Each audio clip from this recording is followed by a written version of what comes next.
सुन महादेवा हो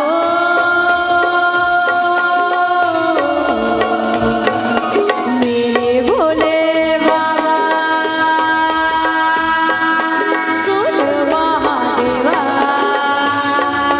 शंभो।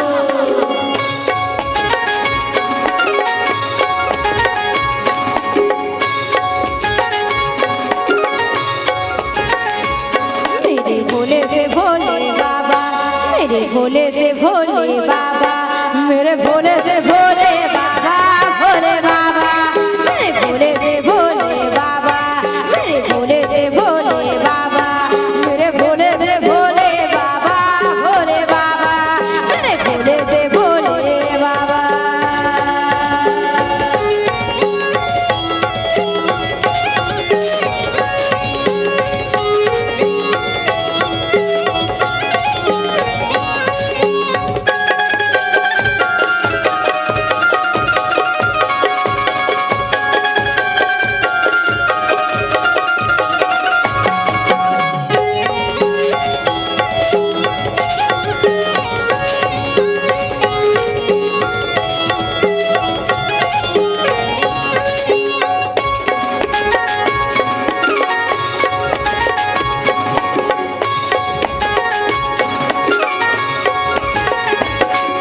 सुन महादेवा हो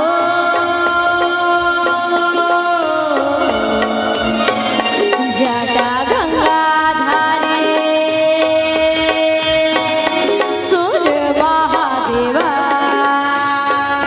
शंभो।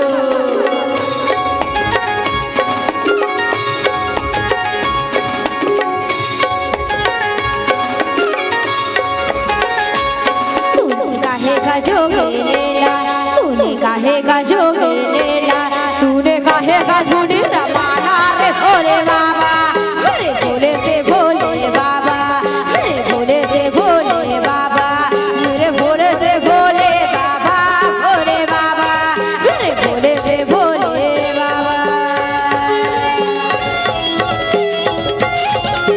जय हो।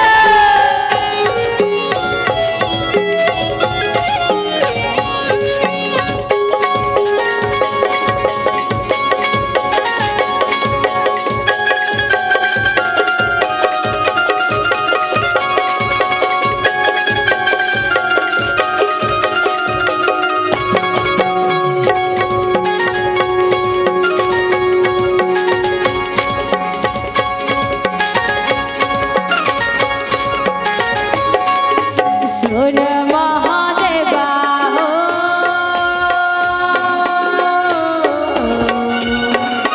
भगत करे सेवा, सुन महादेवा शंभो।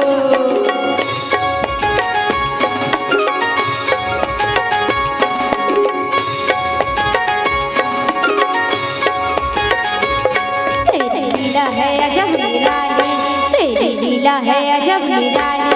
कहते हैं महादेव की लीला इतना निराला है ना कि जो भी दिल से मांगते वो दिल से पूरा हो रहा। तब वही लगे था का तारीफ उसकी कैसे करूं, मेरे शब्दों में इतना जोर नहीं। भोलेनाथ की तारीफ उसकी कैसे करूं, मेरे शब्दों में इतना जोर नहीं। और पूरी दुनिया जाकर देख लो, मेरे भोले जैसा कोई नहीं, मेरे भोले जैसा कोई नहीं, मेरे भोले जैसा कोई नहीं। तो आइए इसी भाव के साथ सभी से निवेदन है कि सभी मेरे साथ भजन में गाएंगे, सभी हाथ ऊपर करके एक साथ, जिनके जिनके हाथ होंगे वही हाथ ऊपर करेंगे।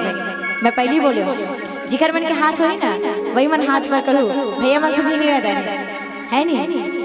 ऐसे नहीं कि अगल बगल में बैठे तो नहीं दिक्कत हुई, ऐसे नहीं, सबसे निवेदन है। चलो हाथ ऊपर करके एक साथ, और कहना क्या है, मेरे भोले से भोले बाबा। गाओ नहीं, हाँ चलो, मेरे भोले से भोले बाबा। बस भैया मन के आवाज ज्यादा आती और मैया मन के ऐसे नहीं होना चाहिए, अपन की भी आवाज आना चाहिए। चलो तो मेरे भोले से भोले बाबा, क्या बात, मेरे भोले से भोले बाबा। जय जय श्री राम। ऐसे लगा थे कि राम भगवान का ज्यादा माना था, अभी जयकारा पता चली नहीं, जय जय श्री राम बोले तो सब चल लग रहा है नहीं। तो वैष्णव भोले बाबा भी भजन गाना है ना, है नहीं? चलो तो एक साथ हाथ पर करके मेरे भोले से भोले बाबा, क्या बाबा, मेरे भोले से भोले बाबा, मेरे भोले से भोले बाबा, भोले बाबा, मेरे भोले से भोले बाबा, मेरे भोले से भोले बाबा, मेरे भोले से भोले बाबा, भोले बाबा, मेरे भोले से भोले बाबा। सुन महादेवा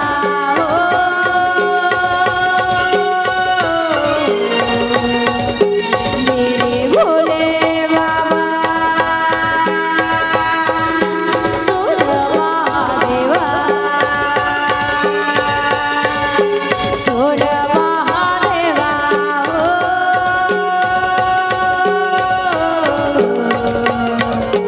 मेरे भोले बाबा,